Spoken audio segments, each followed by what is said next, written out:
Good evening, everybody, and welcome to another edition of Northshire Live.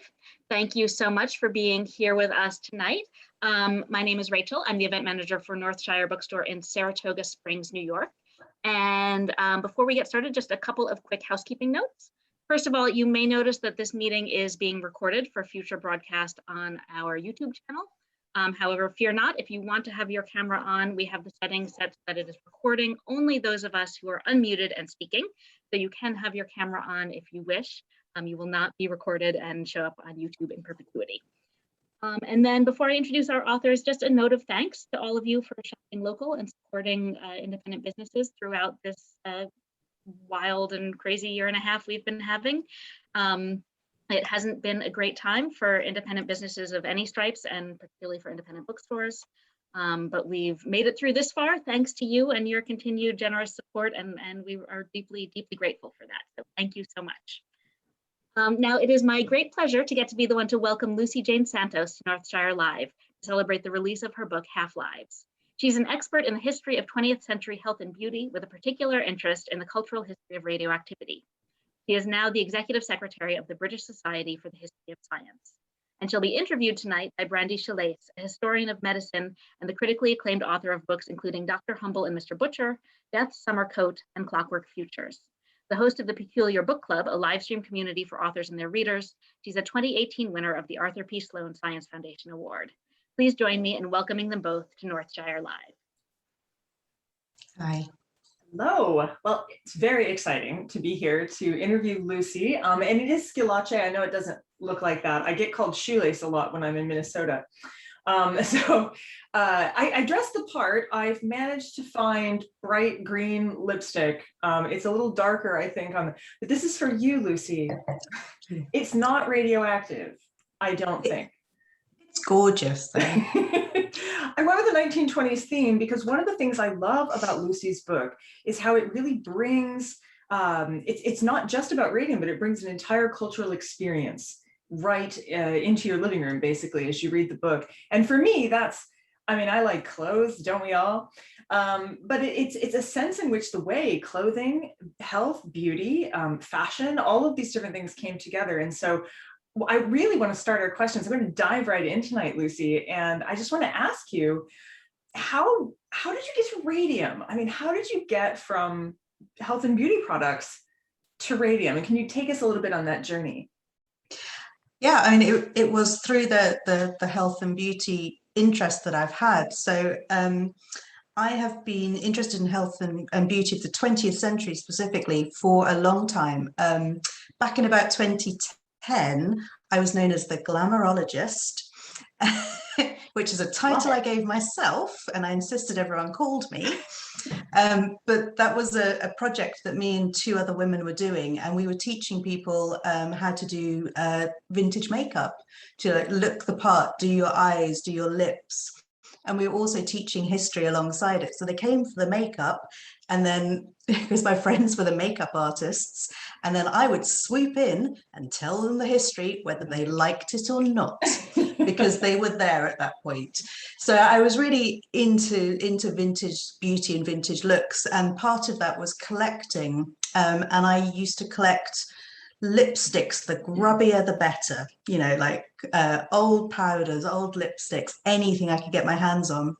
And one day when I went to an auction house and bought some, I have it here, I found this. Again, I don't know where my camera is.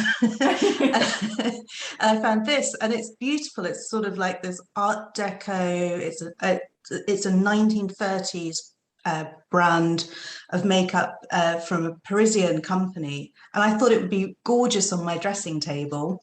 And then I flipped it over, and on the back of it said the ingredients, which was radium bromide, and that really just blew my mind, because I was like, what? I'd heard of people using radium products before, but I'd always thought of it as sort of like a quack product, the sort of horrible, maybe cheap, maybe just awful stuff. And then this beautiful Art Deco powder box, it was really intriguing. Right. I can't emphasize how much intriguing. Actually, for face powder, something you put on your face. Yeah, so it's a face powder. It came in 5 or 6 different shades. This is what I found out subsequently. And I know it was a face powder because one of the most stupid things I did was when I opened the lid and was very excited that it was, unopened. There was like a seal on the top, and I was like, "Oh, this is lovely!" And I put my finger straight through it, and a big poof of powder came into my face. And that is also why I started to investigate, because I was like, I've just swallowed some radioactive powder. And I don't know what to do about it. So That's so funny. Well, I personally like the story because I'm a collector too of sorts. I mostly stick to fashion, but I know that some of the fashions were radioactive too, and I can't wait to. I kind of want to talk about some of that too. I know the dancers particularly intrigued me, but before we get too far into that, I thought, why don't we start off with a little bit of the local lore, because I know Saratoga has a little bit of history here too, known as the Queen of Spas. And so I wondered if you could say a little bit about how radium works in this community. Yeah, well, so the first thing I learned about radium was that it was a face powder and a makeup phenomenon. There was lots of brands. The second thing was that I found out about its use in spa treatments, and Saratoga has that culture as well. So it's a water town. Actually, I've never been to Saratoga Springs. I desperately want to, and it was definitely on my list to come in 2020, but not so much. But yeah, so Saratoga was one of the many, many different places that had a history of water treatments, of being a place where people went to get water treatments. That really, in about, I think for Saratoga, it was sort of 1915, 1920 onwards. And they realized that there was lots of different places around the world that were offering radium water treatments, and they wanted to get in on it. So I think it was a period of slight decline for the popularity of water treatments, and so they sent one of their balneologists, one of their water treatment people, across to mainland Europe to see what they were doing there, because there was lots of different cities and towns in Europe that were saying our waters are radioactive, and they were incredibly popular.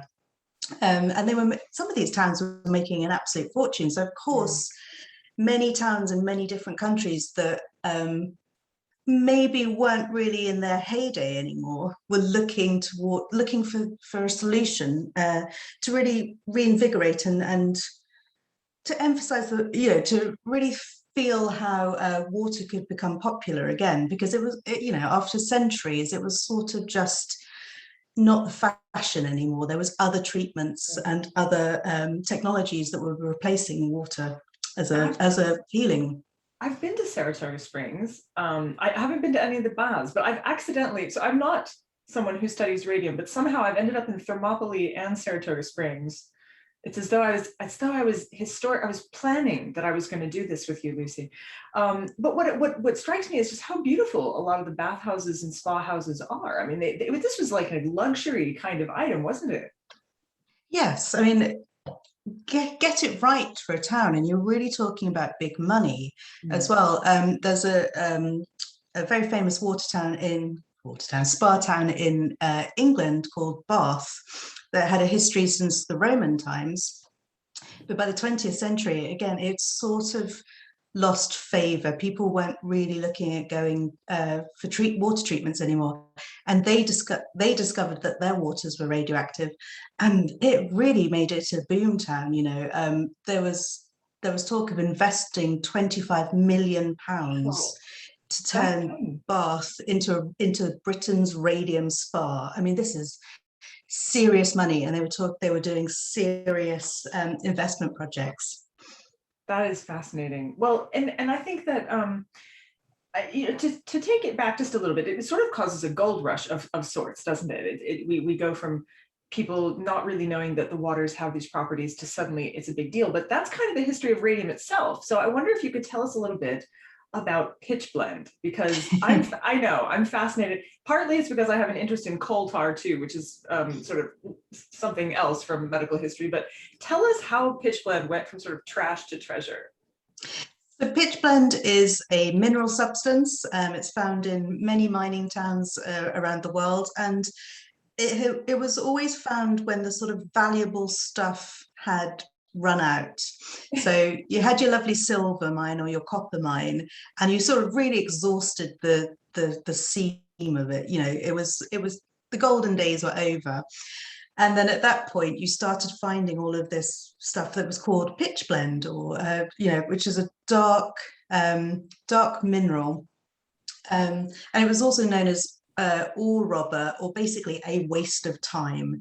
So whenever you found it, you knew that you had to either move on or mine deeper, or somewhere else. So if you found the pitchblende, you would just shove it in piles next to the side of the mine. It was just absolute worthless rubbish, and it continued to be absolute worthless rubbish until Marie Curie used it. I mean, she was looking for radioactivity in natural substances, or rather, she was looking for sort of X radiations in natural substances, and she started playing around with pitchblende.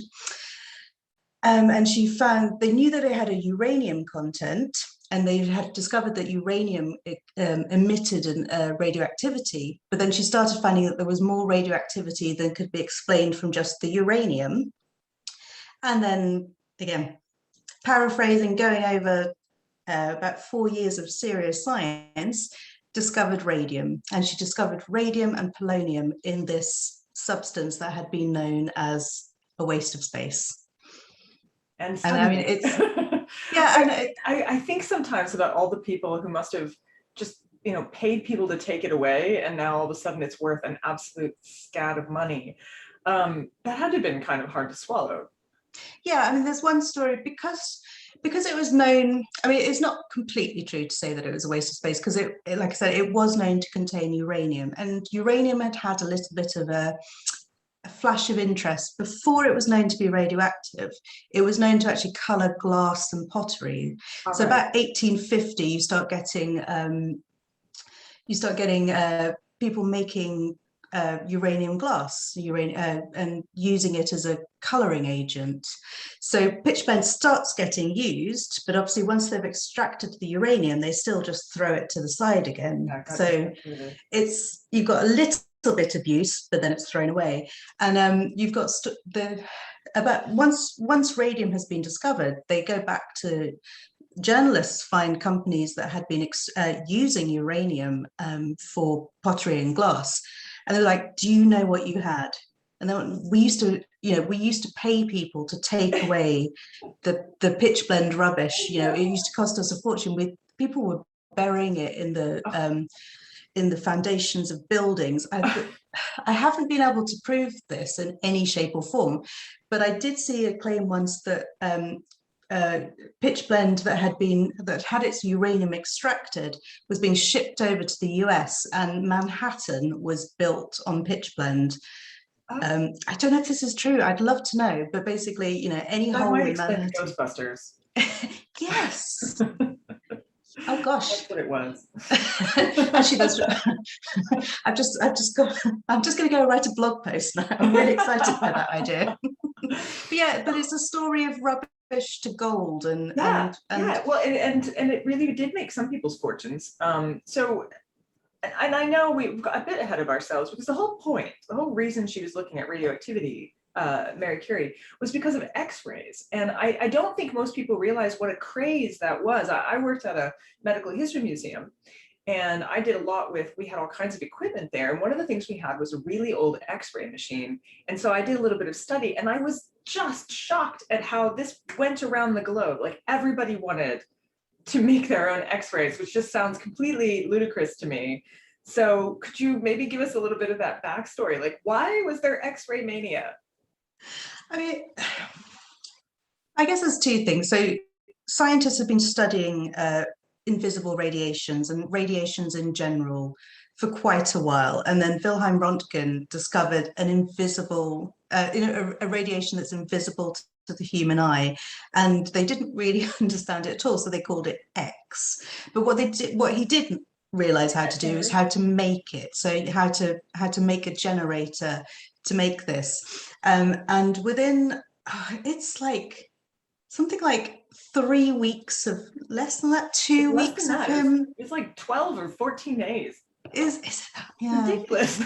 Yeah, within days of him publishing how to make it, people were just rocking up and making it. I mean, the technology wasn't particular, the technology had a long history, so it was tubes and vessels and generators that the people had already been experimenting with. It was just slightly done in a slightly different manner. I do love to just completely dismiss science and just say sciencey things, but yeah, they just did it in a slightly different manner and got a slightly different result. I mean, there are several scientists who had already generated X-rays, but they didn't know what they were looking at. So it was just sort of glossed over. I just find it fascinating because here in Cleveland, Ohio. I mean, Rankin was in Germany, wasn't he? Yeah. So here I am in Cleveland, Ohio. It was like 2 weeks after it had been announced. Somebody in Ohio was just like, I can do that. And sadly, his assistant died. Like, he had an assistant who was running the experiments. They had no idea that it was dangerous. And his name was, I've forgotten his name now, but he's buried here in Dudley, I think. He's buried here in Cleveland, where it's just like, I don't know why, but my assistant just seems like he looks worse and worse all the time. And I imagine that must have happened a lot. Yeah, people with X-rays, people got incredibly excited. And it wasn't just scientists, and it wasn't people who had a background in science, because the tools to generate X-rays were widely available. You could sort of send away in the back of a magazine for an X-ray generator that you could make yourself, because there is. You still do that. What an interesting party favor that would be. I mean, I do all the time. Oh, well, that's You don't? So people had they could build these X machines all by themselves. Yeah. And why was it so exciting, though? I mean, was it just because they were invisible? Was it the fact that you could see inside the body? What made them so like, ooh? All of that. I mean, from a medical perspective, to be able to see inside the body is an amazing advancement. You can see broken bones, you can see bullets, you can. It's that in itself is an amazing thing. But from a sort of layperson's point of view, it's just good entertainment. I mean, like to be able. I mean, I wrote a book called Clockwork Futures, and I'll tell you what. Electricity was used for everything. They would actually, my favorite was the kissing booth. You'd electrify a woman and then get a gentleman to try and kiss her. And it would actually like rocket him across the room and shake his teeth and things like that. So that was great fun. So I feel like there's something similar, but it gets even better, because it seems to me that Radiation Mania is bigger and more interesting than X-ray Mania. So when did that really start to take off? Well, so X-rays are 1896, and you've got something called X-ray Mania or Röntgen Mania or whatever you like to call it. But you've got several years of thrills and spills and like going to an exhibition and having someone. Thomas Edison did an exhibition where you could see a coin in your hand. So you would go to the Thomas Edison exhibition, put a coin in your hand and have it X-rayed, and that's wonderful. So you had that, and this is the tradition that you really need to think about radiation or radium specifically coming in. Radium, when it was first discovered, wasn't actually that exciting. People didn't really know what it was. You couldn't use it to see inside your body. You couldn't kiss someone and get thrown across the room. What does it do? Oh. So they had to really, before people got excited about it, it kind of had to prove itself. So it had to prove itself scientifically. So Marie Curie had to isolate enough of it to be able to, prove that it properly existed, right, as an element, as a new element. But also, what did it do? So once it had been discovered that it actually glowed in the dark, people started getting a bit interested. It also emitted an energy as well. So it just sort of heated up spontaneously as well. So it was heat and it was glow in the dark. And this is when it starts getting interesting. And this is actually one of my favorite points. I mean, there's the medical side of it. So X-rays start getting used as a therapeutic medicine, and radium does too. But actually, the thing that I love the most, and as you said from the beginning, in my book, I talk a lot about the makeup and the fashions and stuff. It's sort of more that peripheral stuff. So it's not just medical, it's not just labs, it's the other stuff that happens. So people get really, pardon? As it's everyday people, it's yeah, anyone can kind of access it, which is just astonishing when you think about it. Yeah, and you don't actually have to have any radium. You don't actually have to be selling real radium to be able to give it to the people, because it's not just a thing, but it's also a concept as well. So radium starts being used as a word. So you could describe someone as being like radium, having a personality like radium, which means, kind of sparky, kind of fizzy, kind of exciting. Products could be called radium without any idea that it would actually contain radium. It was just referencing this modernity, this excitement. In terms of fashion, by about 1904, silk is being made called radium silk. You've got radium bathing costumes, all sorts of things. It's not really a radium bathing costume, right? It's not at this point. Later on, yes, you do. Oh. But at this point, when radium is the most expensive substance in the world, what they really mean is it shimmers. There's like this little iridescence to it.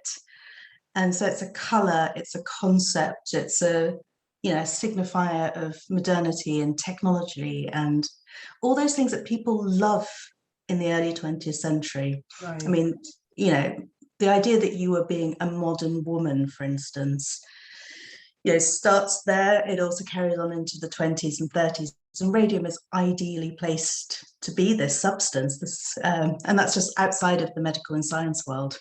Well, and it has a kind of, again, this goes back to what I think is magical about your book, is the way it brings this time period to life. It's a time when everything seems possible. We have invisible rays, maybe there's telepathy too, for all we know. There's a sense of magic. And so it's both science and modernity and leaving the past behind, but also maybe science is magical. And maybe, the fact that it creates its own heat and energy without any, well, it's its own fuel, as we learn. As a matter of fact, maybe I should have you explain that. But the fact that, you don't trigger it, you don't galvanize it, you just set it out there. And there goes this heat and this light. It makes it seem like everything's possible. And that was really the spirit of that time. I think you capture that really well. So my next question, we might as well talk about this. Why does it create its own light and heat? I mean, the first thing is that, I specifically talk about radium. So radium is an element. It goes through a process called atomic disintegration, and so it changes into other substances, other elements, and sparks off alpha, beta, and gamma rays. In terms of why it glows in the dark, I always get this a little bit wrong, but the radiations coming from radium salts agitate the nitrogen that's present in the air, and that gives little glow. So the radiations are interacting with another substance which produces a spontaneous glow.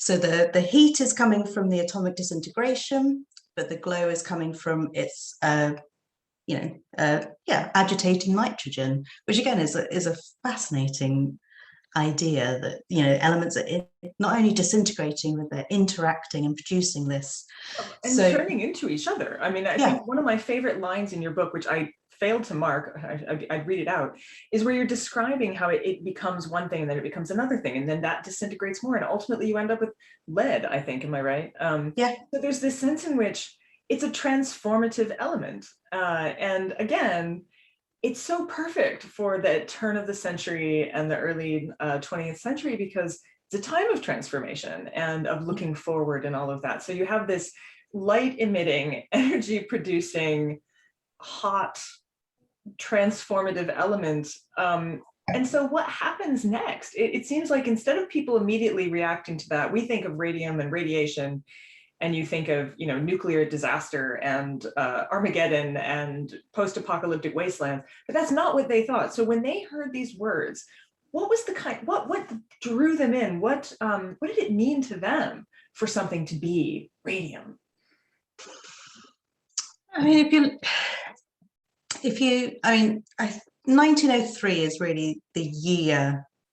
There's a expression that in 1903 the world becomes radioactive. Essentially, newspapers become radioactive. People start becoming interested in it, and in 1903, radium is, or radioactivity is, whatever you want to put on, whatever you want it to be.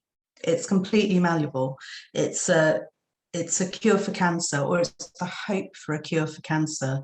So by 1903, radium is starting to be used in hospitals. I mean, it's mostly private clinics, and, you know, because at this point, very few people have access to radium. It's, unless you are friends with the Curies or really, really rich and well connected, you're not going to have access to it.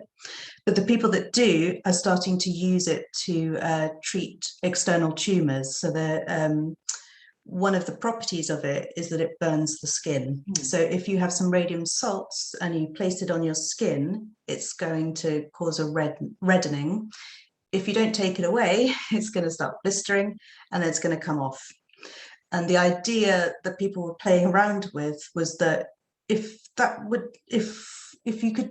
was what was happening with healthy skin, if you placed it on a skin disorder or a birthmark or an external tumor, it's going to burn off that unhealthy skin. And the idea was that once you've burnt off that skin, new healthy skin would grow underneath. You've cured the problem. In 1903, 1904, people hadn't specifically cured people with radium, but they were saying that they thought they had. And I mean, a cure for cancer even now is, you know, to be able to say that you'd cured cancer is a big thing. In 1903, it's a massive, massive claim to make. And people were, if you did make that claim, people were incredibly excited and hopeful for the future. So, I mean, the word I always come back to with radium, especially at this point, is people used to think of it as hope for the future, hope for humanity.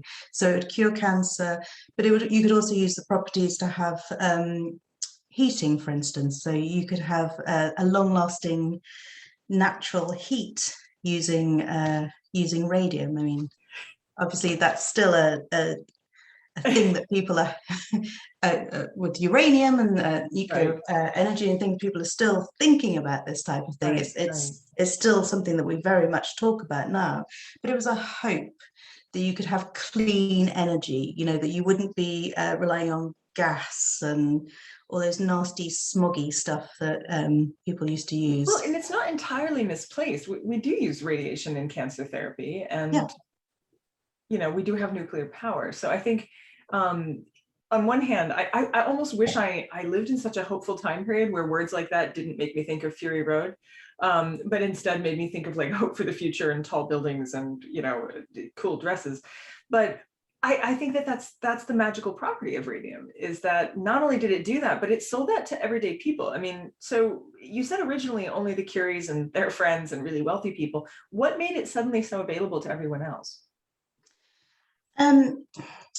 The way that radium was isolated from pitchblende became industrialized. So Marie Curie famously, and probably not entirely correctly, is portrayed as stirring big vats of pitchblende, which is subjected to various chemical reactions. So it's melted and heated and evaporated, and I mean, it took her 4 years to isolate enough radium to be able to prove that it existed.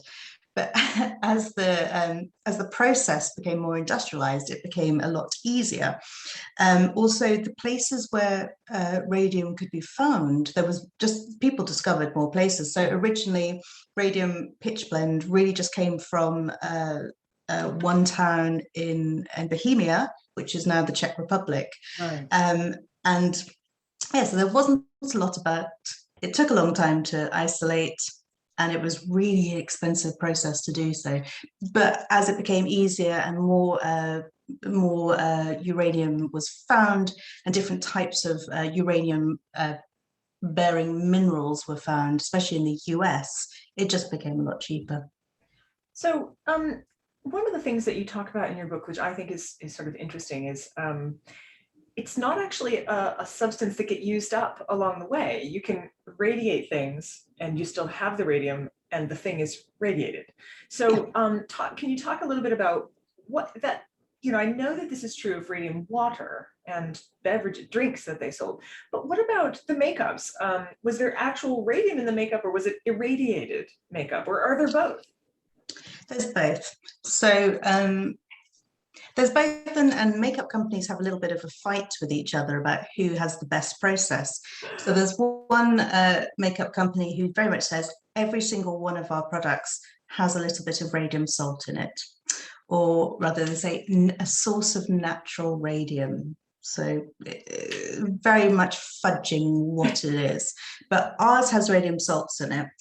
And then there's a lot of other companies that are using radon, which is one of the decay products of radium, and that's the gas. So it's odorless and tasteless. So you can irradiate things just by exposing it to radium, or you can use radon gas or radon water to make your product. So I have a couple of things here. So this one and this one. And these were both hair tonics, and they're both made with water. This one is made, the guy who made this had a factory on the banks of the water that came into a town called Matlock in the UK. It's in the north of England.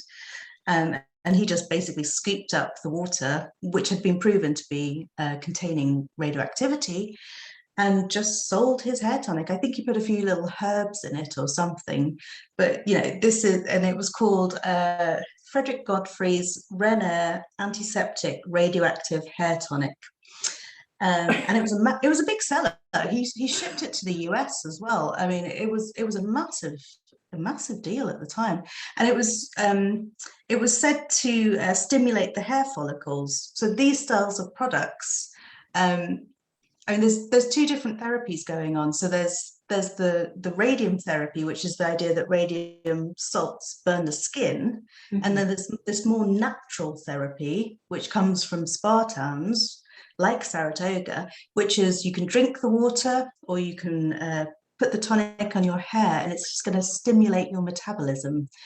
So the antiseptic radioactive hair tonic is stimulating your follicles.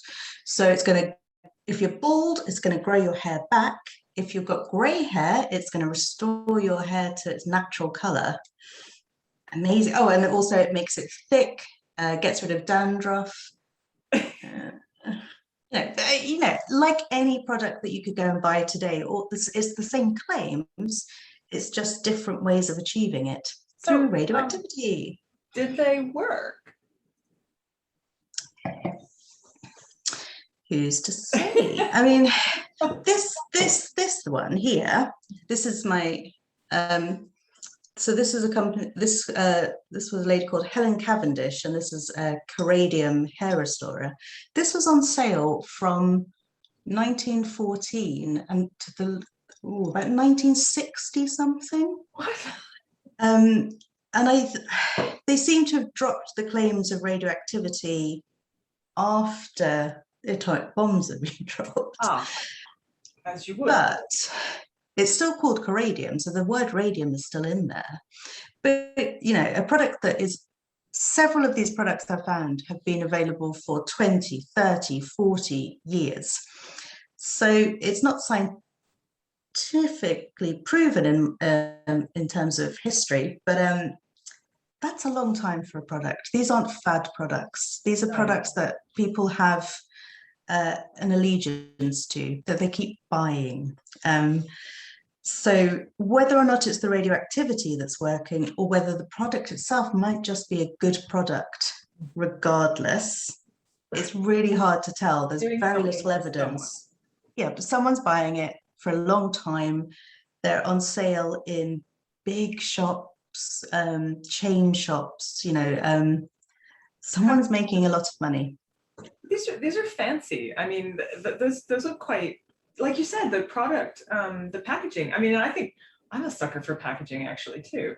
So I know that some of the other products that you talked about, and I don't want to gloss over, there's obviously real problems with radium as well, right? And I know you talk a little bit about the dial painters and the women, and so some of this stuff is just fun and silly, but I know there's some really catastrophic things that happened. So the dial painters, correct me, I might be misremembering, but they were using a paint that was glow in the dark, right? Yeah. So it was Marie and Pierre Curie who said that radium salts glowed in the dark. It's debatable who worked this out, but somebody worked out that if you put a little sticky substance into the radium salts, you could paint things. And it's even more debatable who first did that commercially, because you can be a scientist in 1903 being very clever with glow-in-the-dark paint, but you're not selling that in shops because it's too expensive. I mean, a radium watch would cost $1 billion. But yeah, so by about 1914, technology had advanced and the cost of radium had reduced so that you could make glow-in-the-dark paint, and it was used in watches. Because again, it's really useful to be able to see your watch in the dark. And really the stimulus for this is the First World War. So you've got trench warfare, so you've got people who need to be in the dark, not lighting a match to see the time, because then they're giving their position away to snipers potentially. So just to be able to see a very soft glow, but see your time, it allows you to synchronize maneuvers. So, the sort of classic going over the top of the First World War is basically powered by radium glow-in-the-dark watches, which is something I did not know before I went into this project. British Army officers, they were told there's like a handbook, things that you need not to die on the front in the First World War, and before anything else, it's basically glow-in-the-dark radium watch. I mean, it's the most important thing that you can have as an army officer. So yeah, this is a high-stakes product. After the war, so by about 1918, 1919, glow-in-the-dark watches are now fashionable. They've proven their worth, and now it's a fashionable item. And I have this little thing here, which I don't think you can really see, but this is a very fashionable 1920s woman, and she's got a little watch. Oh, I see. I don't know if you can pick it up, but it's got a little bit of a glow in the dark. So, and this is Ingersoll, which is still a brand you can buy today. They were the dollar watch in the US. They were the first watch company that had basically revolutionized their manufacturing process to make watches cheap. So anyone could have one of their dollar watches, and anyone could get a little bit of radium paint applied to it to make it glow in the dark. So these women are working day and night basically to fulfill demand for this product. And that is the really tragic story, because they are ingesting huge amounts of radium as they're painting, because one of the things they need to do, because they're paid by the watch, they're encouraged to point the brush so they don't make mistakes, so you don't smudge, so you can have a finer line. And every time they lick the brush and then apply the radium paint, they're ingesting radium. And it's there's some really, I cover it a little bit, but there are some amazing books, that Kate Moore's book specifically, that really, really goes into the tragic case of these women. It's awful. Yeah.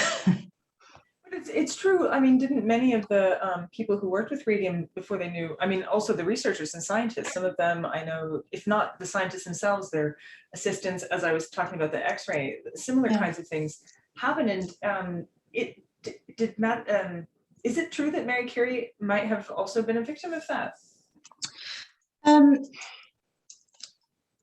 That is one of those things that different people have come down on different sides. She worked a lot with radium, obviously, but she also worked a lot with X-rays. So when we talked earlier about X-rays being useful diagnostically, going back again to the First World War, she actually sort of invented mobile X-ray machines. So she equipped these sort of truck things with X-ray machines and charged down the front and with her daughter and X-rayed loads of people, which saved lives, absolutely. But it could be that when she did die in 1937 from radiation-induced problems, it could have been the work with the X-rays, could have been the work with the radium. And unfortunately, she really had both. Yeah, she was stacking the deck in the wrong direction there. Yeah. Right. So, but we know for a fact that the Radium Girls, and that's a tragic story because they had to have these jobs. They couldn't leave these jobs. They needed the money. But there's another story that you tell, and this one it's tragic for an entirely different reason, and that's the health tonic guy. I read that and I was like, oh, both horrified. It's like a car crash you can't look away from. So tell us a little bit about that, because I mean, you'll do it better than I will, but I just remember reading that and thinking, wow, that's amazing, like actual disintegrating bone. Yeah, so this is a man called Ibn. Actually, I've never worked out if it's Ibn or Eben. I would pronounce it Eben. I don't know if the Americans would say Ibn, but Eben, McBurney Byers. Now, he is sort of a billionaire playboy who'd been an amateur golf champion and all sorts of things. He was a well-known person, at least. And by 1927, or in 1927, he hurt his arm when he was away from home, and he visited a doctor who said, I've got just the thing to heal your arm. Here you go. And what he was given is this product called Radithor, which is a triple distilled radium water. And that had been in existence for a couple of years before then, and it was quite a well-known product. It was said to cure 150 different diseases, illnesses, anything you could think of. So Ibn Byers was given this, and the recommended amount was one sort of 2-inch bottle a day. And Ibn Byers got really, he was really into it, and he was taking 3 of them a day. I mean, it helped that he was very rich. This wasn't a cheap product, right, but obviously to him, it was nothing. So he would get crates full of it. He gave crates of it to his friends. There's a rumor that he gave it to his horse as well, to pep up his elderly horse. But yeah, he was taking 3 of these a day. And he was just waxing lyrical about it. It helped his arm. It also, I never know how to say this without sounding seedy, but he was a former playboy, but he was sort of in his 50s at this point, and had kind of lost his spark, as it were. And he was also saying, because radium is very much being marketed as a reinvigorator for older men as well. So he was very much reporting that he was Viagra. He was back in the game. And you can tell how much he felt that, because he was taking 3 bottles a day. So he was really, really gunning for it. But yeah, so by about 1932, so it starts in 1927, by 1932, 3 bottles a day. he is reporting that he's got headaches and toothaches and he's lost loads of weight. And it just gets worse. And his headaches are worse, his toothache is worse, just terrible. And again, this is a really sad story, but we know about it because there's an investigation, because his symptoms, thanks to the Radium girls, which had been a few years earlier, people knew what was happening. They saw that he was taking massive amounts of radium water, saw his symptoms and knew that it was radiation poisoning. So the company that had supplied this Radithor were under investigation. And Time magazine actually did a profile on him. And there's a really gruesome graphic description of just, I mean, his entire skull was rotting. His lower jaw had gone, all his teeth had gone, and there was holes forming in his skull. And it's a horrible death. I mean,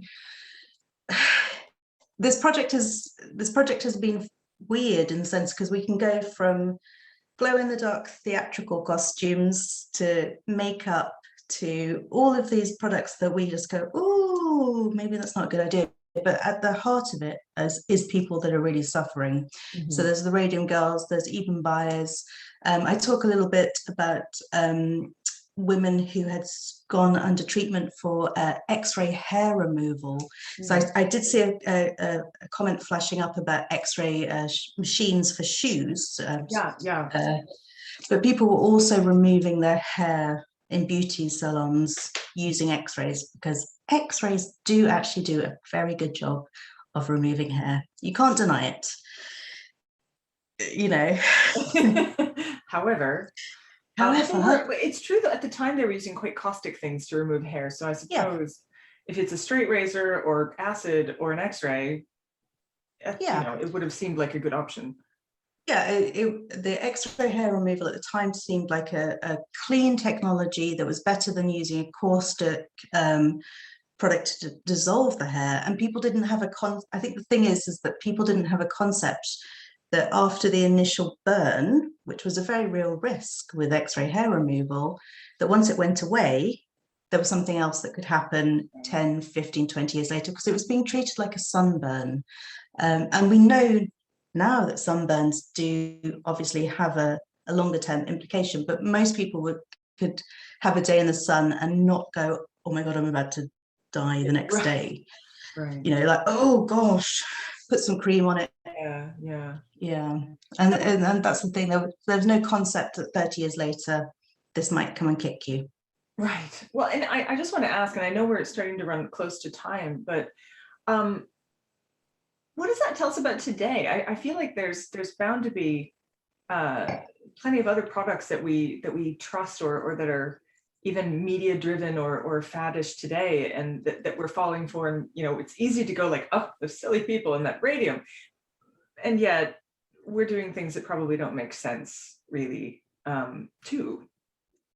Yeah, absolutely. I mean, there are definitely more regulations now.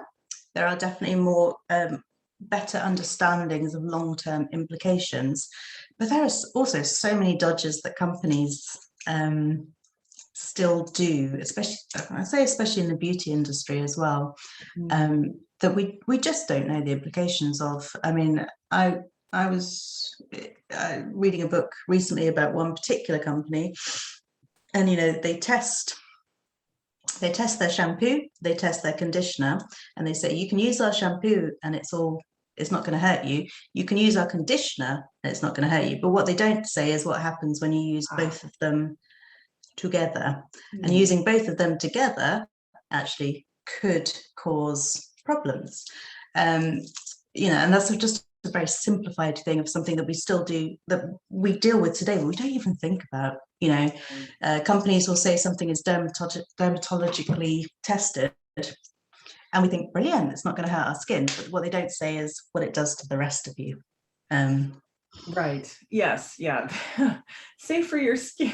Your liver's going to be in all kinds of trouble, but your skin is fine. Don't put it anywhere near your kids. But yeah. Skin. Oh, lovely. Yeah. So it's still happening. It's still true. And I think, you know, it's always easy to make judgments. For instance, drinking the 3 bottles a day, like, But how many of us think this is a little bit of this is good, right? A lot of this is bound to be better. I mean, don't we do that all the time? Well, it says to put this product on my face.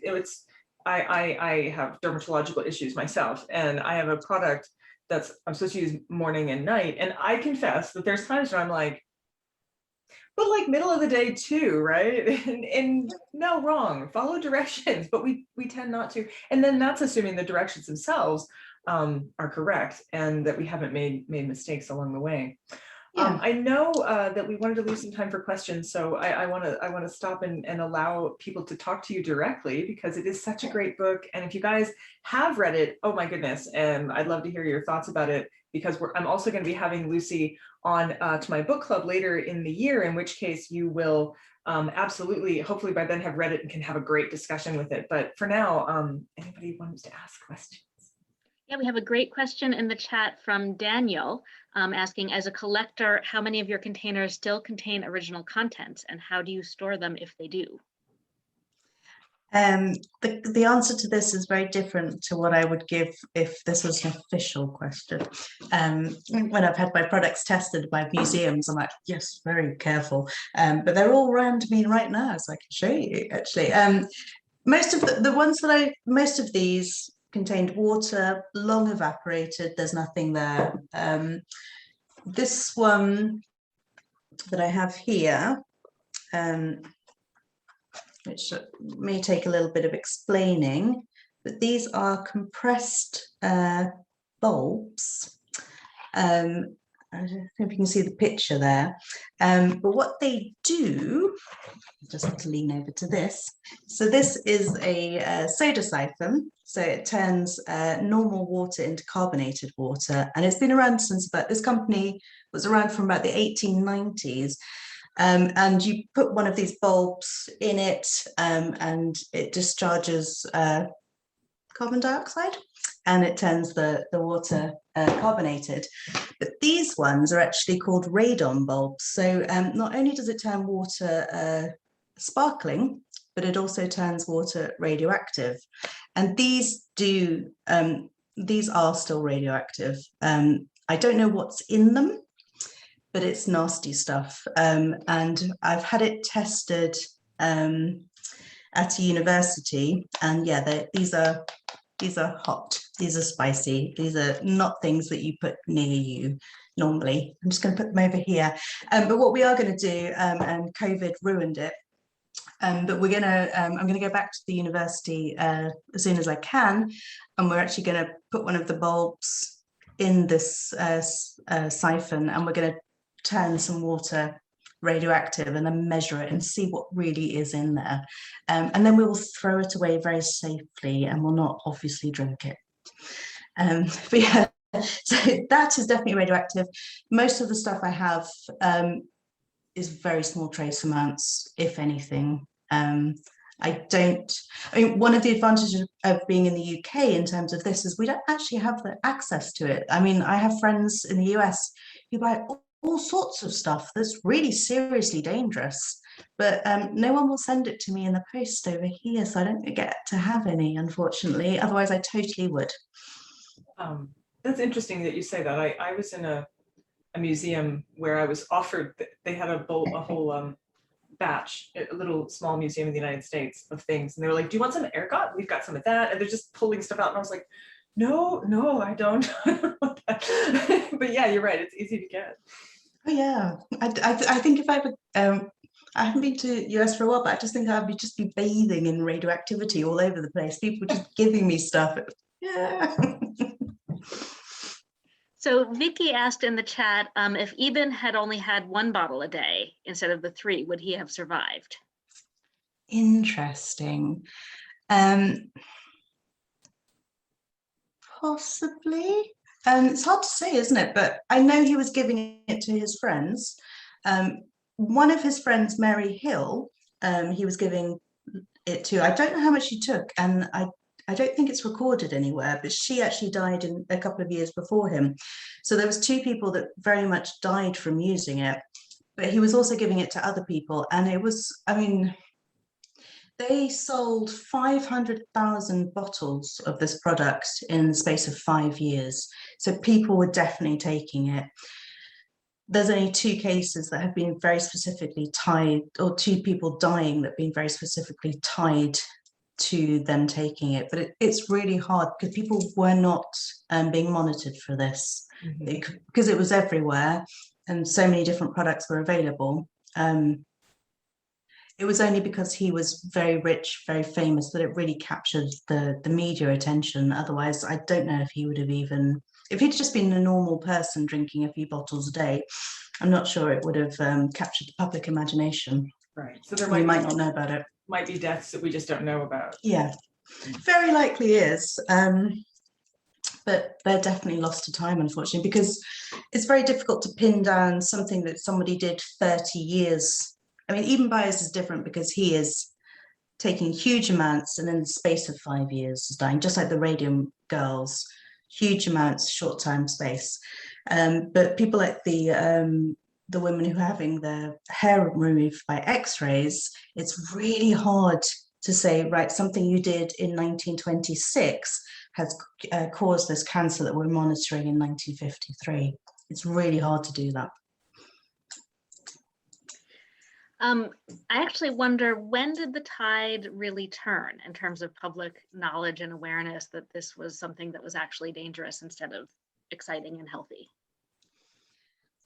I'd always assumed that it was after the Radium Girls and after Eben Byers, but it wasn't actually. Eben Byers dies in 1932, 1933. You've got this mass resurgence of people, of new products, different things, claiming ever more exciting. I mean, the one I started off with, this is 1933. So it may be a French brand, but Eben Byers' death was worldwide news. So this company knew that someone had died very publicly and were using this product. I'm actually writing a sort of a prequel sequel, because I'm writing about uranium, which has a longer history than radium, but also then comes into atomic bombs and nuclear power and all of that stuff. And I'm really, with that book, I'm going to try and pin down exactly when things changed, because it didn't even change after atomic bombs.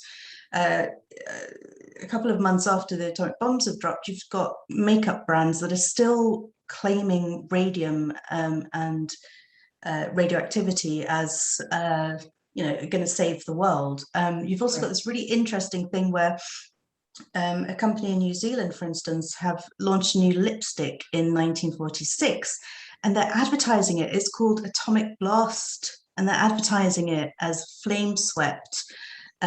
Will destroy everything in its path if you wear it. Sexy atomic. Sexy nuclear war. Yeah, and it's a really interesting, because I just think these ideas of beneficial radioactivity, and they're still with us now. I mean, I talked a little bit. Again, I saw in the chat that people talking about you can go to mines in the US and breathe in radioactive air. That's still there. People are still doing that. They're doing it in Europe. I've gone to several places and had a radium bath, and the towns are full of people that really believe that radioactivity, that radium is going to cure them. It's not a story that you can just say it stopped at any point. Right, which is fascinating. It really is, yes. So we're just about out of time, sadly, but there's one last very quick question from Leanne that came through in the chat, which is, do you own a Geiger counter? I don't actually. Possibly because I'm too scared to. But also, I mean, it's a serious bit of tech, and the people that I know that have one, they're really like into it and really, and I get scared. We were talking earlier about perhaps being of a certain age where you don't want to play around with too much technology, learn new stuff. And I think kind of with that, I'm just going, it's fine. I'll keep everything in a cupboard and it's fine. Well, I hope you guys will come back and see Lucy again on Peculiar Book Club, which is a live stream and also has a Facebook group. Speaking of technology, I was forced to go on Facebook to build that Facebook group. But yes, you can find Lucy again, and we'll also be having a little visit from Charming Disaster, who has an album out about radium, and they're really excited to share with you the song about pitch blende. So. And thank you, Lucy and Brandy. This has been really fascinating. I've enjoyed it so much. Audience, thank you for being here with us and for all of the great questions. And you can order both of these authors' books on our website at northshire.com. Thank you so much. Thank you so much, everybody. Thank Have a you. great night.